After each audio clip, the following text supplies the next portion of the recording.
င်္ဂလာပါရှင်ပတ်စင်ဘုသူဟုညပမာတိုင်းတာပါရာဖြင့်တည်တင်ဆက်မှုအစီအစဉ်မှပြန်လည်ကြိုဆိုလိုက်ပါရရှင်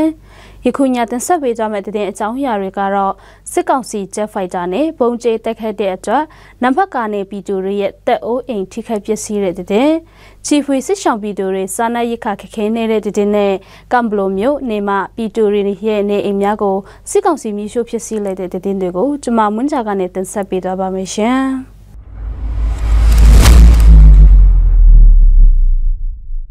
ကိုခိုင်မြို့နယ်နံပါတ်ကဒေတာမှာဒီတလောစစ်ကောင်စီတပ်တွေနဲ့ KIA စစ်တပ်တွေကြားစစ်ရေးတွေတင်းမာနေပြီးဇန်နဝါရီလ16ရက်နေ့မှာစစ်ကောင်စီတပ်တွေဂျက်ဖိုက်တာနဲ့ဘုံကျဲတိုက်ခိုက်ခဲ့တဲ့အတွက်ပြည်သူတွေရဲ့အိမ်20ကျော်ထိခိုက်ပျက်စီးခဲ့ပြီးပြည်သူ2ဦးလည်းအသက်ဆုံးရှုံးခဲ့ကြောင်းသိရပါတယ်နံပါတ်ကနေပြည်သူတွေဟာပြီးခဲ့တဲ့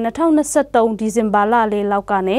နံပါတ်ကဒေတာမှာတိုက်ပွဲပြင်းထန်လာတဲ့အတွက်အနီးနားကျေးရွာတွေဘက်ကိုထွက်ပြေးတိမ်းရှောင်ခဲ့ပြီးမြို့အတွင်းခိုးဆိုးလွှဲမှုတွေများတဲ့အတွက်တချို့တွေကတော့မြို့အတွင်းနေထိုင်စဉ်စစ်ကောင်စီတွေရဲ့ဘုံကျဲတက်ခတ်ရမှာအသက်ဆုံးရှုံးသူတွေလည်းရှိနေတယ်လို့သိရပါတယ်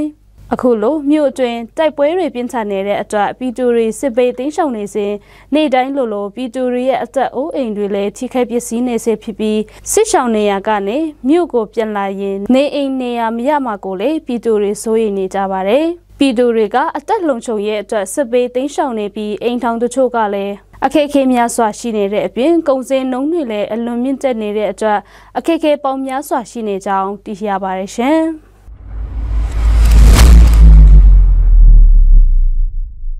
ချီဖွေဒေတာပဲစံနဲ့ကုန်ပစ္စည်းတင်ပို့တဲ့ဂိတ်ပိတ်လိုက်တာကြောင့်ယခုချိန်စစ်ဘေးသိမ်းရှောင်နေတဲ့ပြည်သူတွေစံရရှိဖို့ခက်ခဲဖြစ်နေကြောင်းသိရပါတယ်။ချီဖွေစစ်ရှောင်ပြည်သူများဟာလေယာလုပ်ငန်းလုပ်ကိုင်ခြင်းရှိတာကြောင့်စံကိုအတိကအဖြစ်မြစ်ကြီးနားနဲ့ဝိုင်းမော်မြို့ဘက်မှာအတိကဝေယူစားသုံးနေတာဖြစ်ကြောင်းသိရပါတယ်။ချီဖွေဒေတာပဲစံစီကျက်သွန်းနဲ့အခြားကုန်ပစ္စည်းများတင်ပို့တဲ့ဂိတ်ကိုပြီးခဲ့တဲ့2023ခုနှစ်နိုဝင်ဘာလကနေစပြီးပိတ်လိုက်တာဖြစ်ကြောင်းသိရပါတယ်။ဒီခုချိန်ထိ၎င်းဂိတ်မှာစံတင်ပို့နိုင်ပေမဲ့စံ3အချက်တင်ပို့လို့မရသေးကြောင်းလည်းပြည်သူတို့ကပြောပါတယ်။ချီဖွေစစ်ရှောင်ပြည်သူတွေဟာ2012ခုနှစ်မှာ KIA နဲ့စစ်ကောင်စီတို့တိုက်ပွဲဖြစ်လာပြီးစစ်ပေးသိမ်းရှောင်နေရသူများဖြစ်ပါတယ်။ယခုချိန်ထိချီဖွေစစ်ဆောင်စခန်းမှာပြည်သူ12000နဲ့အိမ်ထောင်စုနေရာ65စုခိုလုံနေတဲ့စခန်းဖြစ်ကြောင်းလည်းသိရပါတယ်ရှင်။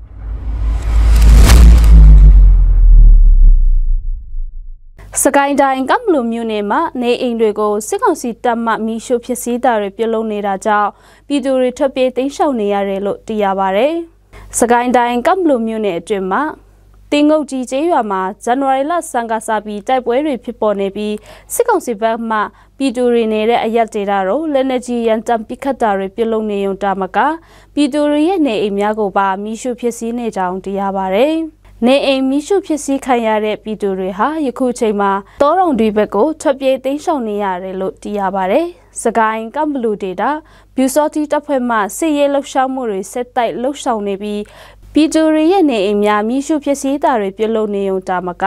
ပြည်သူအချို့ကိုလည်းဖမ်းဆီးခေါ်ဆောင်တာတွေလည်းလှုပ်ဆောင်နေကြောင်းသိရပါတယ်။ယခုချိန်ကမ်ဘလူဒေတာအတွင်းစစ်ကောင်စီတပ်မှပြည်သူတွေရဲ့နေအိမ်များကိုမီးရှို့လိုက်တာကြောင့်ပြည်သူ1000ကျော်ဟာစစ်ဘေးတိမ်းရှောင်နေရပါတယ်ရှင်။ဗမာတိုင်းကြားပါတာဖြင့်တည်တင်ဆက်မှုအစီအစဉ်ကိုကြည့်ရှုသူပရိသတ်အပေါင်းရွှေလန်းချမ်းမြေ့ကြပါစေရှင်။